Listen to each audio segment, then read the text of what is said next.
Bonjour et bienvenue aux éditions du Pissenlit. Alors que vous vous soyez procuré le document Le Théâtre d'Ombre Tout Savoir ou que vous pensez l'acheter, vous êtes au bon endroit.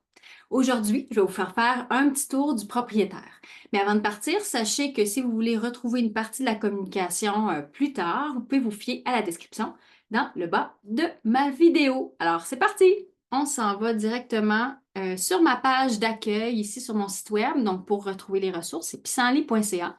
Je vous ai placé en en-tête de ma page d'accueil le document et vous avez simplement à cliquer sur le lien ici pour vous retrouver en boutique et vous pouvez visualiser, bien sûr, certaines pages documents, lire la description et l'ajouter au panier comme vous auriez fait pour une autre boutique en ligne. Donc, je passe au document PDF et je vous le fais découvrir en entier, ma gang de chanceux. Donc, j'ai deux documents. Je recule, je recule. J'ai deux documents. J'ai le document pour les profs, qui est votre document de base. Vous allez retrouver toutes les informations dont vous avez besoin pour faire vos cours, pour bâtir vos cours. Donc, vous avez un historique sur le théâtre d'ombre. Vous avez des idées aussi pour savoir comment confectionner un théâtre d'ombre de marionnette ou un théâtre d'ombre corporel. Vous avez des banques de jeux associées à différentes, disons, sous-catégories dans la technique. Vous avez un mini lexique aussi, donc des définitions avec des mots de vocabulaire qu'on va vouloir que les élèves s'approprient. Vous avez aussi des annexes très intéressantes pour faire le théâtre. Donc, je vais vous présenter ça plus en détail en parcourant le document. Et vous avez ce document-ci qui est une présentation PowerPoint. Une fois que vous aurez lu la présentation du prof et que vous serez prêt à présenter l'historique et les différentes composantes du théâtre d'ombre, vous pourrez le faire à partir de cette présentation-là. Vous pouvez sauter des pages si vous voulez, prendre juste une partie, la prendre en totalité, faire une partie un cours, l'autre partie l'autre cours. À vous de décider. Et à la fin de cette partie-là, vous avez un quiz pour vérifier les connaissances de vos élèves. Donc, c'est parti, je commence avec l'autre document. Voilà, on voit bien dans la table des matières. Ici, introduction, le théâtre d'ombre autour du monde, donc un historique que je me suis bien amusée à concocter, hein. C'est moi l'autrice de ce document-là en passant. Ça fait 1 an que je travaille là-dessus. Et puis l'historique, mais justement, l'année dernière, dans mes vacances, j'étais en train de commencer à lire des livres sur le théâtre d'ombre. Mais voilà, 1 an plus tard que le document apparaît. Vous avez le jeu questionnaire, donc un rappel pour vous là, des questions qui sont posées à la fin du document de l'élève. Ici, mettre en place son théâtre d'ombre. Donc, comment fabriquer son installation? Quelle source de lumière choisir? Le mini-lexique, la banque de jeux. Et là, j'ai divisé ça en 3 catégories. Théâtre d'ombre de marionnettes, théâtre d'ombre corporel sans rétroprojecteur. Donc, corporel, c'est la grande toile. Ouais, où est-ce que l'acteur prend place? C'est l'acteur, dans le fond, la marionnette. Donc, c'est lui qui va jouer. Donc, ce ne sera pas des petites marionnettes. Il peut y avoir des marionnettes aussi associées, mais principalement, c'est tout le corps de l'acteur dont on va avoir besoin. Et puis là, on peut le faire avec un rétroprojecteur ou sans rétro. Et ça change les jeux qu'on peut faire avec les élèves. Finalement, les annexes, vous avez le mini lexique illustré parce que chaque mot a son illustration et j'ai fait des affiches que vous pourrez mettre dans la classe. Des cartes d'ombromancie. Ça, c'est les petites ombres avec les mains. Moi, je ne fais pas vraiment ça dans mes cours. Je ne l'ai pas développé, mais je les ai trouvées en libre droit et puis je trouve que c'est vraiment. Les élèves adorent ça, en fait. Ils aimeraient toujours qu'on en fasse quand on présente le théâtre d'ombre. Ensuite, vous avez décors et accessoires à reproduire sur carton, décors et accessoires à reproduire sur acétate. En fonction des jeux que je vous ai fournis, je vous fournis aussi les éléments nécessaires pour les mener à bien. Et des scénettes. Là, vous êtes vraiment chanceux. Parce que moi, vous savez, ça fait 20 ans que je fais du théâtre d'ombre et j'ai développé une technique bien à moi que j'appelle la boîte à ombrage. Et dans mes ateliers, j'ai certaines scénettes qui sont revenues, qui sont devenues des scénettes cultes finalement, qui sont devenues mes références à moi, qui marchent super bien. Donc, et je vous les offre. Donc, vous avez le plan des scénettes, vous avez les accessoires et les décors pour les faire et je vous invite vraiment à continuer mon beau travail. Et le plan, je vous offre même le plan de ma boîte à ombrage. Donc, si vous voulez produire, faire produire, faire construire votre boîte à ombrage, vous aurez les indications pour le faire. Donc, on y va. Introduction, ça, c'est des petites questions que vous pouvez poser à vos élèves pour introduire la matière, des petits guides. Le théâtre d'ombre autour du monde, repères culturels, historiques et géographiques. On y va avec... là, c'est sûr, je ne vous raconte pas l'histoire du théâtre d'ombre. Je fais juste parcourir le document avec vous. Mais ce qui est vraiment intéressant dans mes lectures, ce que j'ai trouvé vraiment intéressant, c'est qu'on ne savait pas encore d'où venait le théâtre d'ombre. Puis on pense que c'est la Chine spontanément parce qu'on entend beaucoup ombre chinoise, mais le théâtre d'ombre est, oui, originaire d'Asie, mais on n'est pas vraiment sûr entre la Chine, l'Inde et l'Indonésie. Par contre, ce que j'ai lu vraiment des ouvrages scientifiques et les chercheurs penchent plutôt vers l'Inde. Donc, ce serait originaire de l'Inde au 2e siècle avant Jésus-Christ. Et puis, il y aurait eu 2 techniques principales, le théâtre d'ombre avec des marionnettes articulées. Donc, on peut bouger les articulations et marionnettes d'ombre sans articulation. Et là, c'est plus des formes géantes qu'on bouge, vous allez voir, avec des bâtons. Donc, ce théâtre d'ombre-là aurait migré ensuite à mesure qu'il y a des guerres et des échanges culturels, commerciaux, et le théâtre d'ombre aurait bougé vers le Proche-Orient. Et je vous montre ça. Regarde, je vous ai même fait une petite carte. C'est pas beau, ça? Donc, de l'Inde vers l'Indonésie, vers la Chine. Puis là, les Mongols, j'ai pas fait de flèche vers les Mongols, mais auraient transporté le théâtre d'ombre au Proche-Orient, en Égypte, en Turquie, en Grèce, pour ensuite aller vers l'Europe. Donc, je vous en parle plus en détail dans ce document-là. Donc, toutes les images aussi que vous avez là sont libres de droit.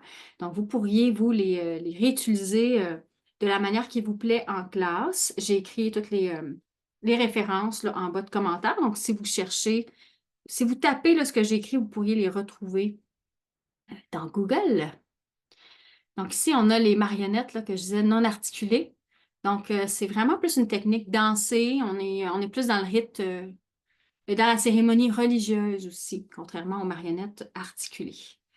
Voilà, on voit les marionnettes articulées ici, sur l'île de Java, et les instruments aussi qui sont utilisés pour accompagner les marionnettes. En bas, on a les marionnettes chinoises. Il y a une petite légende que j'ai trouvée très intéressante qui dit en fait que les Chinois seraient à l'origine du théâtre d'ombre. Donc, c'est la légende qui raconte ça. C'est quand même intéressant pour le folklore. Là, j'ai vraiment envie de vous en parler tout plein. Il va falloir que je fasse attention pour pas que la vidéo dure 30 minutes. Si on passe en Turquie, vous avez une petite vidéo aussi à écouter. Super intéressant, du théâtre d'ombre, beaucoup plus grotesque, très burlesque aussi.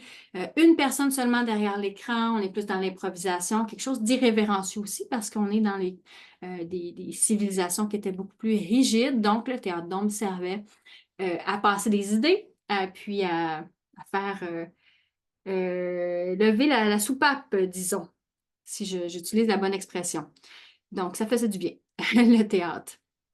Voilà, on passe en Europe, où est-ce que le théâtre d'ombre est arrivé via la silhouette, l'art de la silhouette, à un moment où est-ce que, bon, la cour manquait un peu d'argent et les portraitistes ont commencé à faire simplement des silhouettes. Et là, finalement, des silhouettes découpées, du théâtre d'ombre comme ça, avec des silhouettes découpées.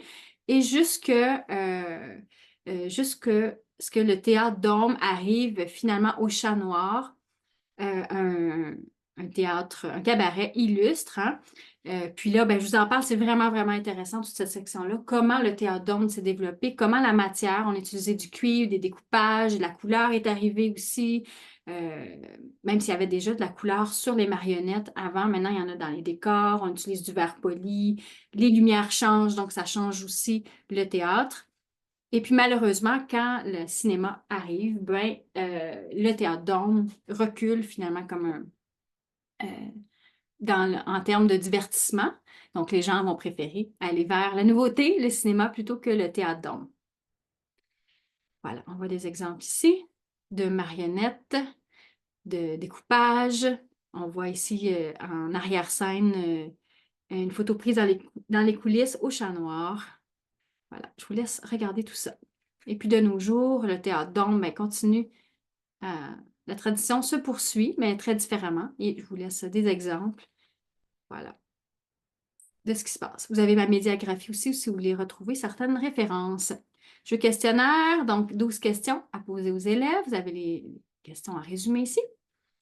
Et voilà, la section Mettre en place le théâtre d'ombre. Vous avez les différentes installations que vous pouvez faire, soit en boîte de céréales, en boîte à pizza, avec des coroplaces, avec un castelet, de marionnettes, tout simplement, avec un fil puis un tissu qui flotte. Donc, il y a vraiment plein de façons avec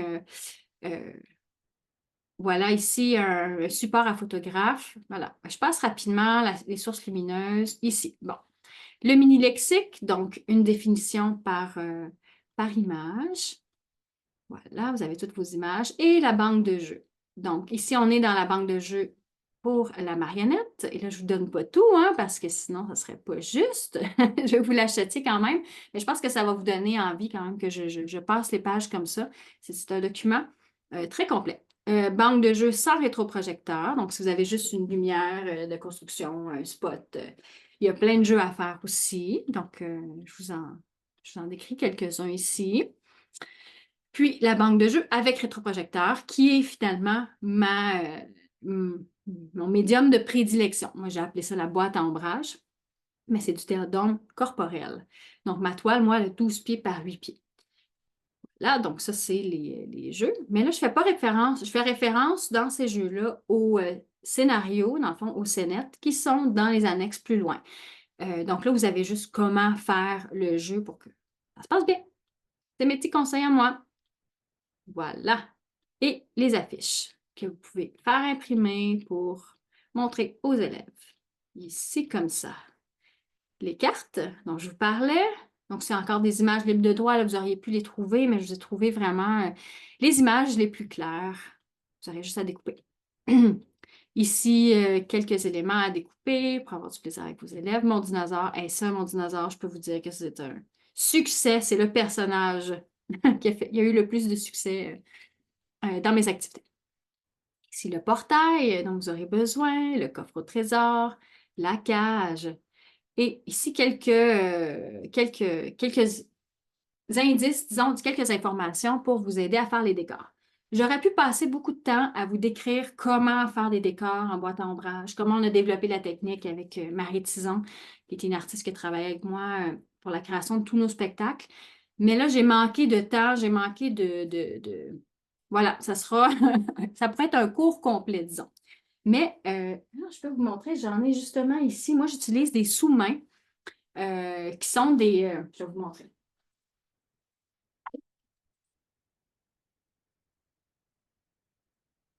J'en ai un qui est découpé, en fait, là, parce qu'on a fait des activités. Donc, un sous-main, comme ça, qu'on va découper au lieu de prendre les acétates. Parce que là, on va pouvoir avoir les dimensions qu'on veut et c'est un peu plus épais que l'acétate. Ici, je parle de 5 mm, mais c'est une erreur dans mon document que je vais devoir corriger. C'est 0,5 mm, 0,4 pour être plus précis pour ces feuilles-là. Donc c'est ce qu'on utilise. Là, pour l'instant, ils sont discontinus un peu partout, mais on se demande si on ne pourrait pas utiliser des nappes en vinyle, hein, ça prend quelque chose de transparent. À suivre, pour la couleur, on utilise des faux vitrails ou des gels qu'on met sur les spots. Donc, on va utiliser des découpages, de la peinture. Sinon, on achète aussi des pochettes de portfolio qu'on découpe. Les portfolios transparents de couleur. Ça, c'est facile à manipuler pour les enfants, c'est moins cher aussi. Voilà, donc quelques éléments pour vous rapidement. Donc, vous avez mon jardin, mon super jardin à reproduire. Il n'est pas dans la version, il n'est pas à la bonne taille. Donc, il faut vraiment positionner, vous mesurer la taille, la largeur de votre rétroprojecteur, puis l'imprimer de la bonne taille, puis ensuite mettre votre mica par-dessus, votre acétate et retracer le dessin à votre goût. Le haricot géant, super chouette, le haricot géant, ça marche bien, on grimpe dedans. Et les scénettes ici qui sont expliquées. Voilà, le jardin dans les nuages. Voilà. Et finalement, ma boîte à ombrage. Vous avez tous les plans. OK, je passe au deuxième document pour les élèves. Ça va être un peu plus rapide, vous allez voir. Donc, c'est vraiment de type PowerPoint. Je vous le présente. Donc, qu'est-ce que le théâtre d'ombre? Et puis, on a la définition de théâtre d'ombre. Donc, ici, vous pouvez faire parler vos élèves là-dessus avant de présenter. Bien entendu. Donc, c'est vraiment des questions à poser aux élèves. Puis ensuite, vous avez les réponses. Donc, c'est un cours un peu tout cuit dans le bec pour vous, mes chers professeurs, parce que j'aime tant l'art dramatique. Voilà, on parle de position ici. Et voilà, vous avez compris le principe. Je passe rapidement et on y va dans l'histoire. Voilà. Et vous avez toute la migration. J'en ai mis beaucoup au niveau historique, donc dépendamment de l'âge de vos élèves. Si c'est du 3e, 4e année, comme le prévoit le programme. Hein. Le théâtre d'homme, on fait ça au deuxième cycle au primaire au Québec. Ben, peut-être qu'il y a un petit peu trop de contenu, mais je sais qu'il y a certaines personnes qui utilisent mes documents pour le premier cycle du secondaire aussi. Puis là, ben, là, vous en auriez assez. Mm. Puis c'est sûr que tout n'est pas expliqué non plus, donc je vous ai laissé beaucoup d'explications dans le document du professeur. Je me suis dit comme ça, vous allez voir, vous allez pouvoir avoir l'air érudit, pouvoir parler de ça comme si vous aviez fait des super recherches sur le sujet. Voilà, on continue, on continue. Et quand on arrive, vous voyez, il y a quand même quelques pages. Il y a de quoi en faire. Il y a de quoi faire un ou deux cours. Et ici, il y a des extraits vidéo aussi à écouter, vraiment chouettes. Donc, vous pouvez faire vos appréciés là-dessus. Pourquoi pas? Ici, je vous laisse un petit extrait de un de mes premiers, non, mon deuxième spectacle, qui date de 2018. Je ne sais plus. Je n'ai pas mis la date. Et un extrait du théâtre de la pire espèce, que j'adore, que j'utilise vraiment souvent, le théâtre d'ombre.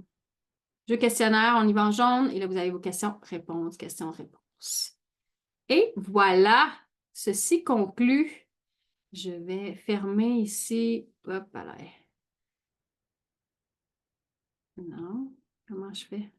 Zoom, stop sharing. Bon. Ceci conclut ma présentation. Voilà, j'espère que vous avez tout ce qu'il vous faut pour compléter votre achat où j'ai pu répondre à votre question. Comme ça, vous allez pouvoir aussi, après, vous repérer dans le document plus facilement. Donc, si vous avez aussi des questions supplémentaires, n'hésitez pas, pissenlit.ca, mft@pissenlit.ca pour mon adresse courriel. Ça me fait toujours plaisir de répondre aux profs et à tout le monde qui a des questions. Moi, ce que je veux, dans le fond, c'est que le plus de gens possible fassent du théâtre d'ombre. Je trouve que c'est ma technique préférée, bien entendu.